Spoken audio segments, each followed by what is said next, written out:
Hustle TV in the house, man. We here with Damizza, man. Yo, the legendary Damizza in the building, man. What's going on, fam? Oh man, legendary. I don't know where you got that from. Knock that shit off. Lying to your ass. Man, what's been going on for the last 20 years with you, man? You've been everywhere under the sun and hiding out like you're a crab. 20 years? Man, talk 30. Jesus. Okay. Let's talk I'm 30. old as... Oh, can I cuss on this?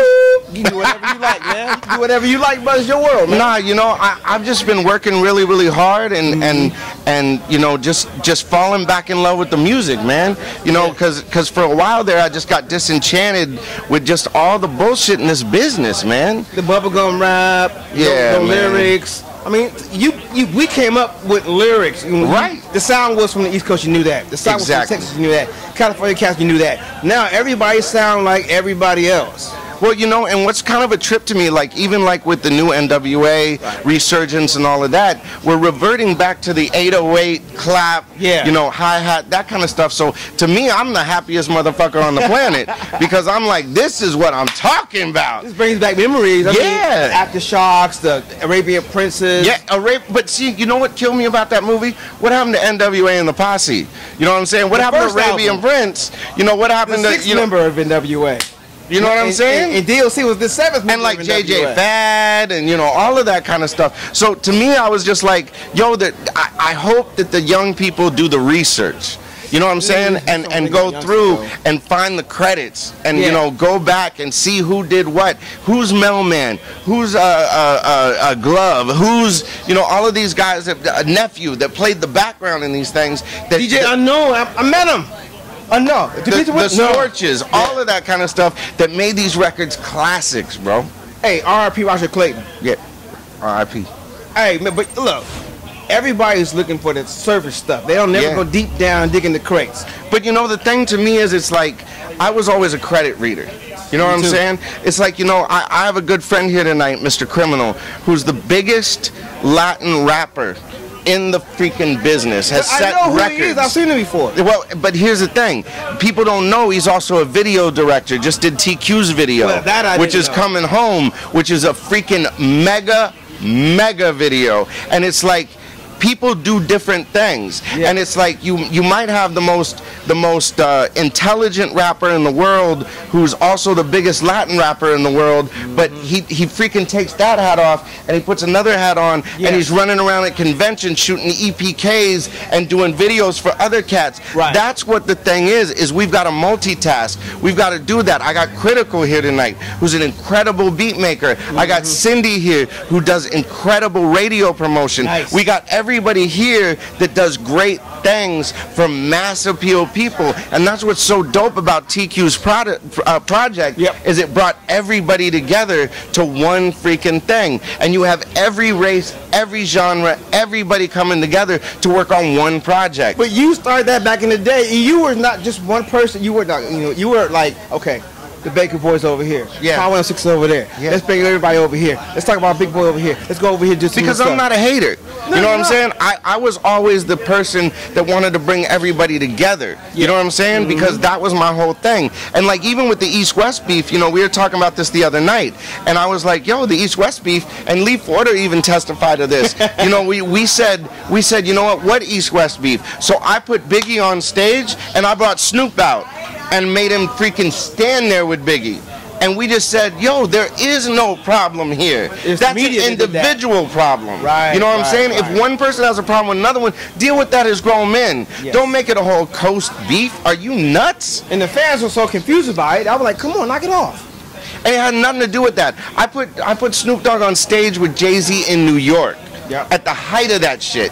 And then also brought Biggie and Snoop together in LA. And they were friends until he passed away. And you know, Biggie was sitting in my office the morning before he died, bro. And you know what he said to me was, I love LA. I love the weed, I love the women, I love the people. I'm so happy. Faith and I just got back together. We did this, we did that, blah, blah, blah, blah, blah. And the next morning the guy's gone, he's dust. And you know what's crazy is, we were with him at Soul Train, because at the time I was a dancer. So we left. Oh, wait. Okay, me and my little brother Chop. You know Chop. That's my little brother. I'm the big brother, but he's my little brother. So with that, we left Soul Train after party to go hang out with Biggie and them. Yes. We left to go home. We get a call. He's gone. I'm like, what? Well, you know, the trip is that, look, I started on February 3rd, 1997 at Power 106. Right. That happened on March 9th. Okay, so March 9th, that morning, he was in my office. Oh, or excuse me, it was a Saturday, right? Yeah, it was okay, Saturday. so March 8th, he was in my office. Okay. So, and he's playing all of this stuff, and we're having a great time, and Outkast had just gone platinum. So what used to be the Roxbury over there, you know, I'm going old school, back brother. with that one. No, but I went to the Roxbury, and I had tennis shoes on. They wouldn't let you in? So they wouldn't let me in. Yeah. So I said, look, if I'm going to this party and they don't let me in with tennis shoes, then I'm going to go into this party and they're going to say, really, fuck you, because it's a Quincy Jones party. Oh, you already know how you get down. I'm like, look, I'm not dressed for this occasion. You know, because you know me, I'm just regular, you know. I had on white T-shirts. I had freaking Dickies on. Lee'll tell you. I had Dickies on and K-Swiss. You know what I'm saying? All did back then. Because we had to keep it G. We had to keep it G. No matter where we went, look, no matter where we went as dancers today, look, you can't get in with those. And especially because if you're the white boy from Santa Barbara and motherfuckers is trying to check you, then you show up, okay, I'm gangstered up. What you want to do? They're going to leave you alone. No. I mean, it's like, look, if you want to, let's go. You know what I'm saying? If it's my turn to go, it's my turn to go. But I'm not gonna back down. Nah. Leah tell you that shit. I ain't never back down from nothing. I don't turn down nothing but my collar. Hey, that's a real pimp talk right there. No, I'm going out like Elvis. No, but the toilet. Yeah, well, not on the toilet, not with codeine. Shit, at least give me a fucking OxyContin. No, I'm just kidding. No, I'm just kidding. But am I kidding? No, but no. But the thing was, I went there. And this and that, and then I get a call from E1, greatest street promotion ever, Mad Pro. Yeah, shout out. I went home back to the crib, and I'm laying down, and I'm sitting there, and I just had gone to sleep, and the phone rings. And you remember how we used to have phones in the house? Yeah, and that motherfucker was loud.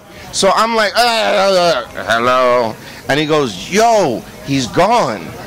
And I'm like, who's gone? What the hell happened? Am I gone? What the hell? Dude's like, I'm done. Sorry. No, he said, yo, he's gone. I said, who? He said, Biggie. And I'm like, what are you talking about? He goes, yo, they just shot up the freaking van. But let me show you how, or the SUV. But look how sick people are. The next morning, Monday morning, I go to work. I get this call from an auto body shop asking me if I want to buy the Suburban with the bullet holes in it. Get the out of here. And I'm like, you're a radio station, you need that for prosperity, da-da-da-da-da. And I'm sitting there going, you sick bastard. He goes, the holes are still in the seat. And I'm like sitting there going like, dude, demolish that thing, man. How dare you even call me and ask me about a dead man's caravan? You know what I'm saying? That's crazy. But you know, but what it was is it told me, one, because I didn't know about gangbanging at all. I'm a white boy from Santa Barbara. You know what I'm saying? Right. I come in and I'm like, this is gangbanging? This is for real. Oh, wow, shit's real in the field. So I had to learn, you know, that this was what it was. Right. So I was like, yo, really? It's like that?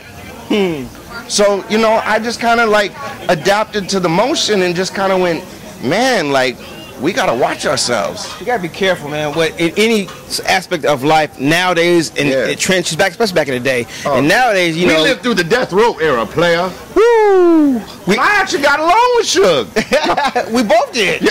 Look, he asked me, he go, Hustle, you want to come to Death Row and DJ? I'm like, huh? So Pac was like, yeah. So he's scared. I'm like, and Pac was a great guy too. I actually ran into Pac a couple of times. Great guy. And you know, Suge and I, you know, it was a funny thing because Suge, I'll tell you a quick Suge story. He had just got out of jail. No. And we had Powerhouse the next weekend. Oh, wow. And we had Snoop, we had Nate, we had all these guys on it. So there was word that Suge was going to show up to Powerhouse. So I'm like, hey, why don't somebody just call him and invite him? Right. That way we know where he's at. There's no problems. Keep an eye on his ass. They're like, great, here's a phone. So I call up Cedric, you know what I'm saying, at Death Row. And I'm like, yo, player, let me talk to Suge. He goes, yeah, right, click. So I pick the phone back up. I go, it's Damion Young from Power 106, motherfucker. Get Suge on the phone and call me back. Click.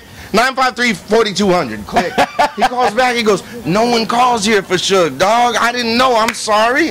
And I'm like, yo, so what's up? So Suge calls back. And he's like, yo, what's up? And I said, I hear you're coming to Powerhouse. He goes, what's Powerhouse? I said, stop fucking playing with me. And he starts laughing. He goes, no one's ever invited me to something. And I said, look, why don't you come stay in my suite with my family?